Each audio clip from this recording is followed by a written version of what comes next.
So everything is falling apart right now. We've got prolonged conflict between Russia and Ukraine. The United States stock market is basically crashing as we speak. And on top of that, we have a loneliness epidemic, not only amongst young men, but amongst young people as a whole. We have the lowest rates of birth in some countries that are probably going to herald economic ruin. And so everything seems to be falling apart.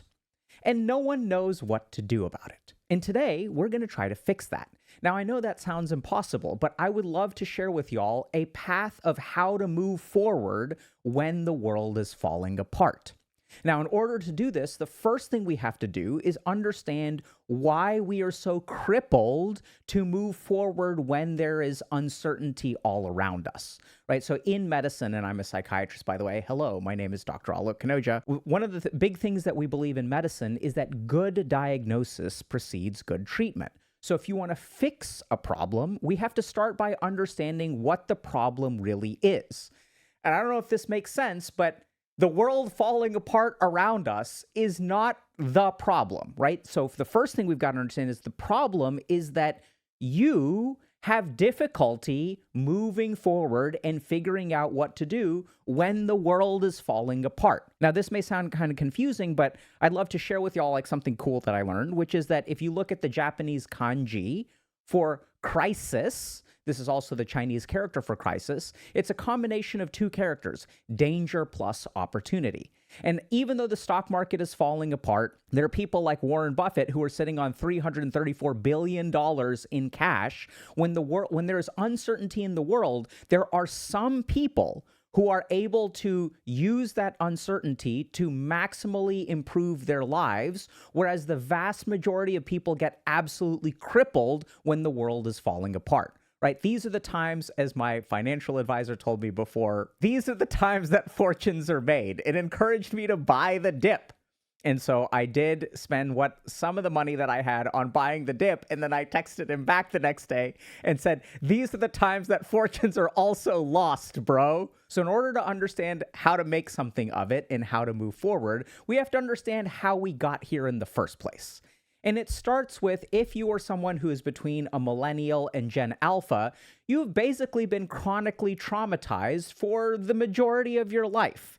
Now, I know that sounds kind of weird because when we normally think about trauma, we think about things like physical abuse or emotional abuse. That's not what I'm talking about. So what we have to first understand is that anytime we are faced with a trauma, our bodies, our brains will adapt, right? So if I get cut on my arm, the body will form a scar tissue. This is a trauma that results in a response. So we as millennials through Gen Alpha have been taught and have been forced to adapt to certain circumstances in ways that cripple us. So the problem with trauma is that after we adapt to it, over time, it becomes maladaptive. So I'll give you all a simple example. Let's say I did get bullied a lot in grade school, high school, middle school, all throughout the schools. I was bullied a lot. So one of the adaptations that I make when I get traumatized or when I get bullied is that I learn how to be invisible. Now, that worked really well for a while because I got bullied less in high school because I got really good at being invisible. But then college came around and I started crushing on a girl. And I'd spent all of my experience points and leveling up character points in the invisibility skill instead of the talking to other human beings skill. And so then I found myself having an adaptation that worked really well and caused me problems. If y'all want to dive deep into the most important topics for our community, check out HG memberships. So the first thing to understand is that there needs to be no outcome from small talk. This is a Vasana too. Your mind is Vasanas all the way down. So the key thing about detachment is not that you don't have wants, it is that your wants do not control you. Membership grants you access to monthly streams as well as a back catalog of a year's worth of content, in addition to quests and so much more. If you're interested, you can sign up for $10 a month at HealthyGamer.gg/memberships or click the link in the description below. Hope to see you there. So the main adaptation that we have is something called the paralysis of initiation. You heard that right. Paralysis of initiation, when you struggle to do anything, right? When you get up in the morning and you're like, I don't feel like doing anything today. And then it's really hard to get yourself to do the bare minimum. This is not because you are lazy. This is because you have been possibly repeatedly traumatized by society and you have adapted into something called the paralysis of initiation. So I know this sounds crazy, but Dr. Judith Herman, who coined the term complex PTSD, basically sort of explained this concept, and we'll explain it to you now. So complex PTSD was originally researched in POW survivors, so prisoners of war. And basically what happens when you are a prisoner of war is you are faced against unsolvable circumstances, right? You're surrounded by guards. You're stuck in this prisoner of war camp. You have no idea what's going to happen. You have no idea when it's going to happen. You don't know if you're going to be safe. You don't know if everything's going to fall apart. But these circumstances are bad. And when you're a prisoner of war and people are, taking things away from you and suppressing you and all this good stuff, sound familiar, by the way? The first thing that you feel is anger. And you feel incredibly angry. But then, if you express that anger towards guards, you get punished for it. So how does the brain survive when our drive to correct things gets punished? For example, in growing up around 2010 to 2015, and everyone says, go to college. That will help you get a good job. So you sign up for college and you get hundreds of thousands of dollars in student loan debt. And then you sort of finish college and the job market sucks and you have a bunch of debt and you have no idea what to do. What is the adaptation that you are going to learn? You are going to learn to do absolutely nothing. And this is exactly what happened in the prisoners of war. So what they learn, what the adaptation they form is when circumstances are uncertain and when I have no power in the world, the best thing to do is to conserve my energy and not try to initiate anything, because if I try to initiate something, things aren't going to work out. So I want y'all to think about this, right? So if you've worked really hard and you have nothing to show for it, what is your brain going to learn from that? It's going to learn to do absolutely nothing. So what are the traumas that have created this paralysis of initiation? So I am a millennial. First thing that happened to us was September 9/11. So this is where we sort of felt that we sort of learned as a society that even if you're like, in New York City and you're a banker who's working in one of the Twin Towers, the world is not safe. So the world became unsafe in 2001. Next thing that happened is 2007 to 2008, we had a subprime mortgage crisis where a bunch of people went bankrupt and things like that. So like 2001, major trauma, 2007, 2008, major trauma. Things got better for a couple of years. People were sort of coming out of it, but this is when the student loan problem started to really balloon in the United States, where if you look at the cost of tuition for universities, it rose by like 400% or something insane. So we have 2001, we have 2007, 2008. We have a group of people who are graduating around 2015, 2016, 2017 with a lot of crippling debt. Everyone said become a programmer, and then COVID hit, right? So COVID was the next thing that sort of taught us that we could not plan for the future. It's about surviving today.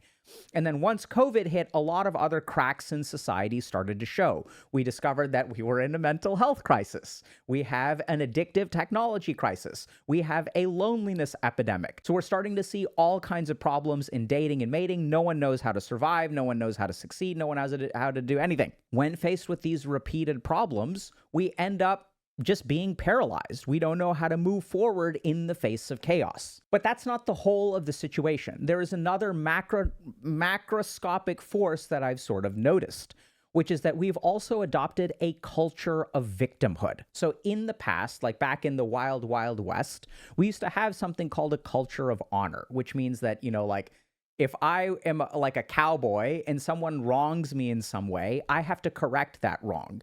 If I don't stand up to people who take advantage of me, then I will be taken advantage of. There is no larger institution in the wild, wild west. There's no really law or order that is pervasive that I can go to. There's like a very rudimentary court system. Maybe there's a sheriff out there.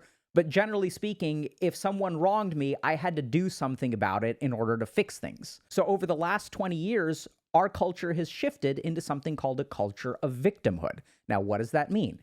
That means that if I want to advance my goals in life, one of the most powerful things that I can do is play the victim. So for example, when I was growing up and I got bullied, no one told me to go tell the teacher. The teacher didn't do anything about it. If I got bullied every day, like that was something I had to deal with. But as we grew up and we realized bullying is bad, we started telling our children to tell the teacher. The teacher will protect you. Our institutions will protect you. Right? So as you have problems, what used to happen is people used to fix their own problems and not rely on institutions or higher authorities to fix things for us.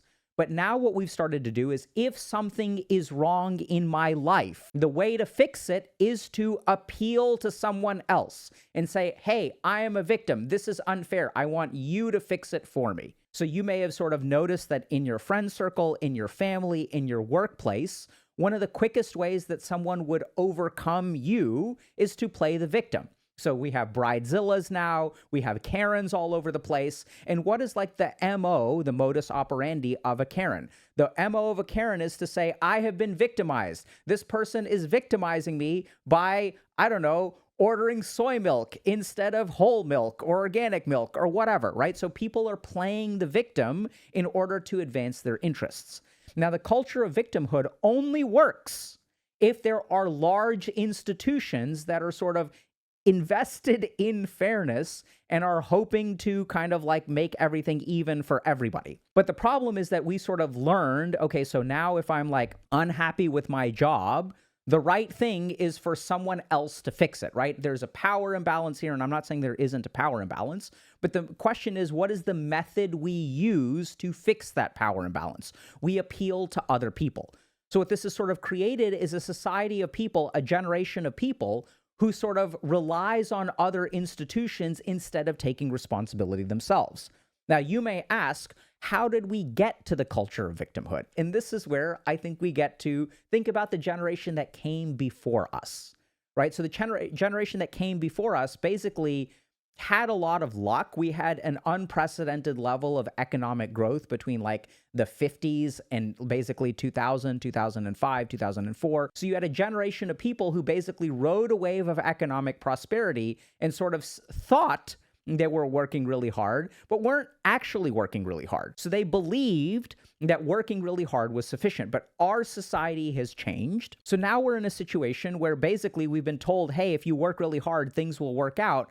And at the same time, we've sort of adopted this idea that if something is wrong in the world, it is someone else's responsibility to fix it. So I've seen a bunch of like posts recently from people who are millennials to Gen Alpha who are kind of like saying, is this what life is? Am I supposed to grind for 40 hours a week, commute for 2 hours a week? And like, this is not what life is supposed to be. Where is fulfillment? Where is my joy? Why, is this what life is supposed to be? And this is where I got to say, like, honestly, where did you get the idea that life was supposed to be more than that, right? So if we sort of look at like life outside of human beings, what we find is that every day is a struggle for survival, right? So animals get like eaten by other animals. There are droughts and there are floods and there are all kinds of problems where the struggle for survival is the point of life. This broader idea of fulfillment is something that was somewhere along the way, we got it in our heads where life is supposed to be like winnable. Whereas when I really look at it, life is not really like winnable in its default state. Life is a struggle in its default state. And that's what I think what we're experiencing. Now, this may seem really tone deaf to you, right? So you may say, but like Dr. K, that's not fair because there are so many other people for whom life is easy and we should distribute the wealth and things should be easier for me. So this is where I say, okay, so let's like think about this for a second, okay? I don't disagree with you. But what are you going to do about it, right? When we say life should be a certain way, whose responsibility is it to make it the way it should be? If you are unwilling to act in order to turn the world into what it should be, I don't know what to tell you. So I agree with you that life should be fairer. I agree with you that people should be nicer. I agree with you that there should be more economic opportunity that is spread more evenly between things. I agree with you that in a perfect world, like everyone should work roughly the same and everyone should have some degree of ability to like go on vacation and have a good time. I agree with you. But who's going to create that world? Are you going to sit there and bitch about it on social media and like expect things to change? I'm not trying to be cruel, but I'm like honestly asking y'all, how do you think the world becomes what it should be? Who is responsible for that? The people in power. They should be doing it. The president, the prime minister, the dictator, they should be doing it. Okay, well, they should be doing it. Are they doing it? And what are you going to do if they don't do what they're supposed to do? The whole problem that we have is that we have surrendered control over our lives to the people in power. And look at what they have done. That doesn't work. So now the question becomes, what do we actually do about it? So this is where I think there's a lot that can be done. So I know it sounds insane, but just hear me out, okay? The first thing to understand is that we don't control the circumstances, right? We don't control whether Russia and war are at Ukraine unless you're like, a head of state who's watching this video. But generally speaking, we do not control the circumstances of our lives. We don't control the economy. We don't control who's at war. We don't control whether there's inflation or not, right? So we're sort of like sitting there, like I spawn into the earth, and then there's like all these like RNG really bad events that are completely out of our control. And yet, 75% of people get crippled by this, and 25% of people thrive. So the first thing is you don't control your circumstances. So what do you control? You control how you respond to your circumstances. You control what you do in the face of adversity. And this is where it's really hard to think about this because you think that there is nothing that you can do. You think that, oh my God, these circumstances are too big for me to deal with. It is impossible to do something about them. And I sort of agree with you, but it is sort of like a non-helpful way of thinking. So if your mind tells you there's nothing I can do about inflation, you are correct. But that doesn't mean that there's nothing you can do in life, okay? So how do we figure out what we should do if we can't control our circumstances? So you can't control your circumstances, but you can control how you respond to them. And then we get to the third thing that is absolutely messing up our lives, which is this bad boy, technology. So in the backdrop of these macroeconomic forces, we also have all of these highly addictive technological devices that are shaping our brain, shaping our motivation, shaping the way that we perceive the world and what success really looks like, what success we're capable of. So I'll give you all a couple of simple examples, okay? So a lot of people will say, there's nothing I can do to improve my situation. The first question that I ask patients who come into my office or clients when they do this, I ask them, this isn't the first thing because it's an asshole thing and they'll never come back. But later on, I'll sort of ask them, hey, pull out your phone. Look at how many hours a day you spend on average on your phone. So 4 hours and 37 minutes, the last time I looked at the statistics, is the average number of hours that we spend on our technological device. And then people will say, but I do that because I have to do it for work. BS. We both know it's BS. Look at how many hours you spend on TikTok. Look at how many hours you spend on YouTube. Look at how many hours you waste, right? So it's not, everyone's like, oh, am I supposed to work 40 hours a week and then that's it? That's all how I spend my days? No, you've got like 40 hours a week, maybe. 4 hours a day, 7 days a week. So people will say, am I just supposed to work 40 hours a week and never accomplish anything? No. If you look at it, if you spend an average of 4 hours a day on your phone, 7 days a week, right? And that doesn't include computer. It doesn't include Netflix. It doesn't include watching White Lotus, which is a great show, by the way. Highly recommend it.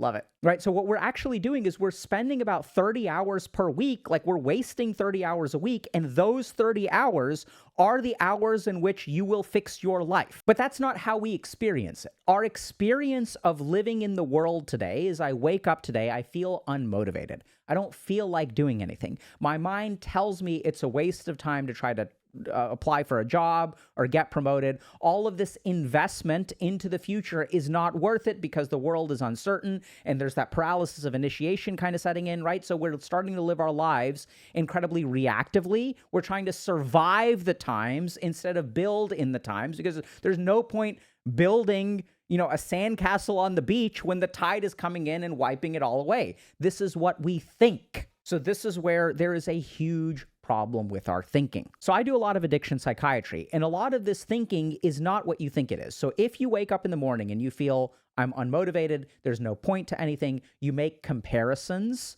to other people and you look at how someone else is doing well and you think to yourself, oh my God, things are so unfair. I know this is going to sound kind of weird, but what is that? What are those thoughts? We just assume that those thoughts are correct, right? But that's not what they are at all. These are actually what craving for dopamine looks like. So let's understand this, okay? So when I'm an alcoholic, what does a craving for alcohol feel like? Sometimes it feels like thirst. Sometimes it feels like I need to, sometimes it feels like anxiety. Sometimes it feels like a longing for relief. Sometimes it feels like anger towards the world. Sometimes it feels like there's nothing I can do. So I want y'all to understand this. This is really important. So craving for dopamine happens, let's say, in our nucleus accumbens. So our brain wants dopamine. What is the subjective feeling of craving for dopamine? What does it feel like to crave dopamine? Do you wake up in the morning and you're like, oh my God, I can't wait for I need to inject that dopamine in my veins. Oh my God, I need that dopamine. I need that dopamine. Come on, give me that dopamine. That's not what it feels like. What it feels like, so this is crazy, is amotivation. If you wake up in the morning and you do not feel like doing anything, that is a craving for dopamine. It feels like boredom. So I want y'all to think about this for a second. What is boredom? Boredom is a state of mind that is uncomfortable in our body and our mind that causes us to seek certain things, right? So when I'm hungry, I seek something. When I'm thirsty, I seek something. What does boredom cause me to seek? It causes me to seek a device. It causes me to seek pornography. It causes me to pull out our phone. So boredom and amotivation are actually cravings for dopamine. And we spend our days searching for dopamine and finding dopamine instead of actually improving our lives. So a lot of people ask, okay, so what should I do? There is a lot of uncertainty in the world, but I can't fix my circumstances. Fair enough, but there's still a huge problem, which is, what do I do? Right? So even if I can't fix my circumstances, what is the right way to respond to my circumstances? That is the wrong question. We already said there's no way to predict the future. We don't know what's going to happen. So instead, the first thing that I would encourage y'all to do is don't try to find the right way to respond to your circumstances. Think about what is the wrong way to respond to your circumstances and don't do that. The number one thing that I've seen, whether I'm working with CEOs who are worth hundreds of millions of dollars or degenerate gamers who are living at home, is that they need to stop making mistakes before they figure out what the right thing is. The right thing to do is to not wake up first thing in the morning and spend 2 hours on your cell phone. The right thing to do is to not do the wrong thing. And even if you don't know what the right thing is, you know what the wrong thing is. You know that when you wake up in the morning, you shouldn't spend an hour on your cell phone. You know that if you're spending your weekends vegging out because you don't feel like doing anything, that is not improving your situation in some way. So I would start super concretely by thinking about what are the wrong things to do. And this is where the biggest advice that I would give you is move in the direction of preparing yourself. So you don't know what circumstances will arise. You don't know what's going to happen with the economy. Fair enough. For whatever happens, for whatever the world becomes tomorrow, how prepared are you to face it? And you will say, not so prepared. So that's what you should fix. Are you physically healthy? Are you mentally healthy? Are you learning things on a daily basis? What should I learn? That's the wrong way of thinking. Learn something. I don't care what it is. Start to progress yourself in a forward direction. While the rest of the world can fall apart around you, we are not going to give in to dejection and paralysis of initiation. Here's the crazy thing. If you waste today, tomorrow rolls around and you wasted today, you didn't get anything for it. But if you spend time learning something, I don't care whether it's baking bread, I don't care whether it's planting a garden, I don't care what it is.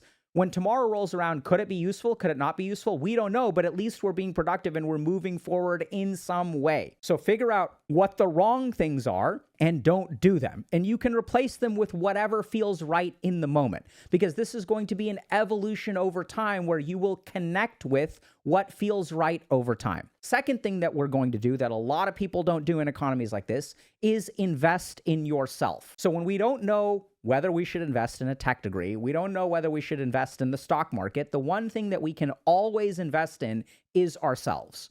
So oftentimes what I tend to see is that when economic times get hard, the biggest mistake that people make is they stop investing in themselves. So they think, okay, I don't have enough money, so I'm going to stop. I can't afford a gym membership. I can't afford to eat healthy. I can't afford therapy. I can't afford things like coaching, right? So they stop investing in the one thing that is reliable, which is themselves.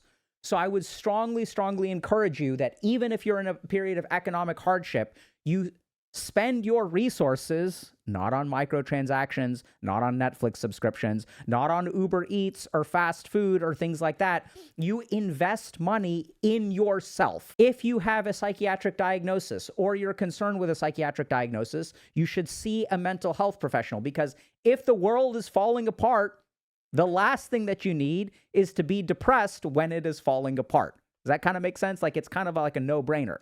And this is also why we built a coaching program, because I realized that, I know this is going to sound insane, watching this video on YouTube ain't going to fix everything. At the end of the day, human improvement requires understanding who you are, what your challenges are, what your psychological problems are, what your cognitive biases are, what your emotional state is, processing all of that crap, and then you set a goal that is appropriate and achievable, and you move towards that goal in a system of accountability. This is why we built a coaching program.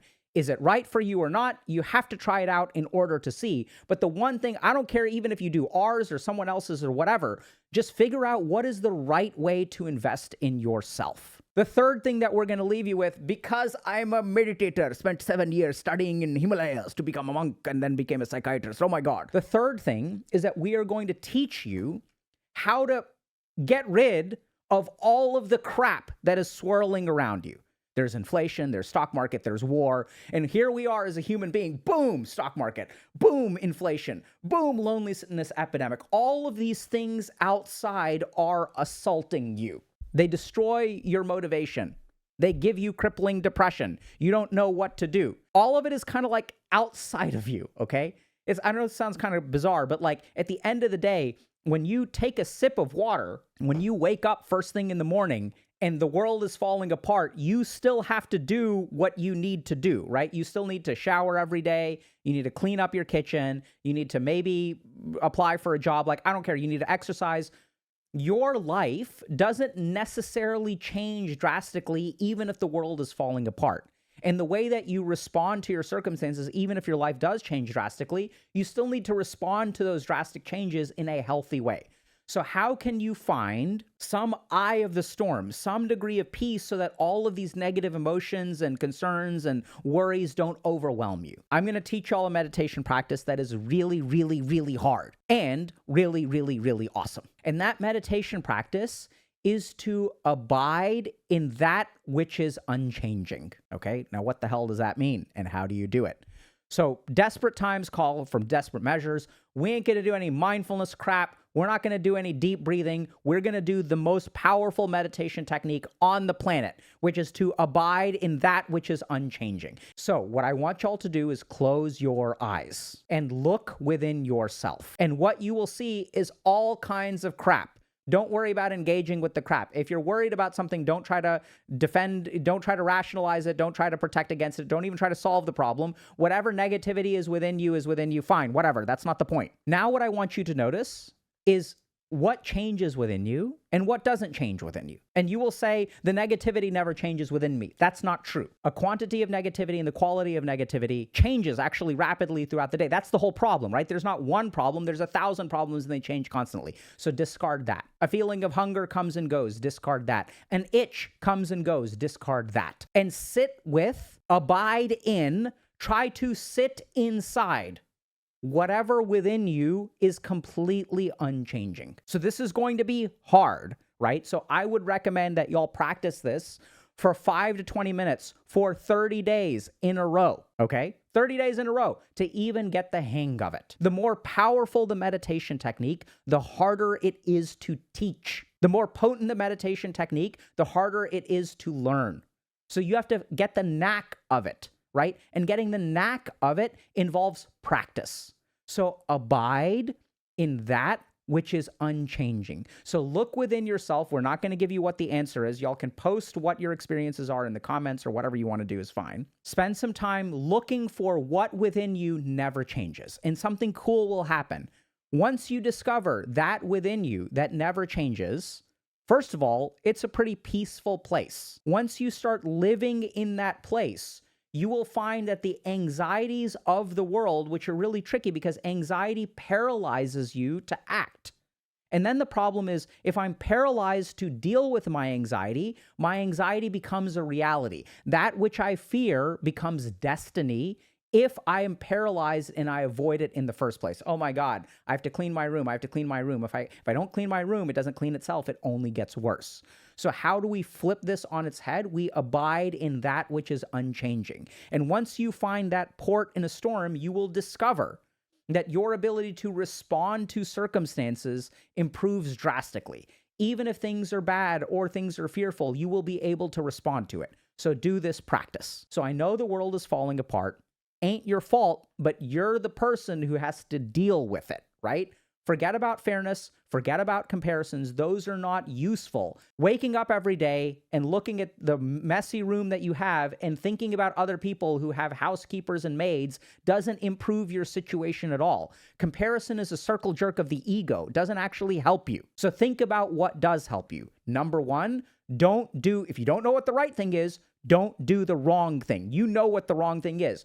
Focus on not doing that, right? So focus on moving away from crappiness, number one. And if you keep doing that, you will be amazed at how much progress you can make. Number two, invest in yourself. I don't care whether it's cooking a healthy meal, making rice and beans, learning how to bake bread, going to the gym, seeing a therapist, working with a coach. And our coaching program is designed to help people understand what their internal blocks are, set appropriate goals, and achieve those outcomes. That's what we built. And we built this knowing that these kinds of problems would arise. I saw this 5 years ago, and I was like, we're going to need individual help for individual circumstances. We're going to need a system to adapt to whatever the fuck is going on, because standard answers and advice are not going to work anymore. It needs to be individualized. Last thing is abide in that which is unchanging, which is the hardest thing to do, but is also the most potent.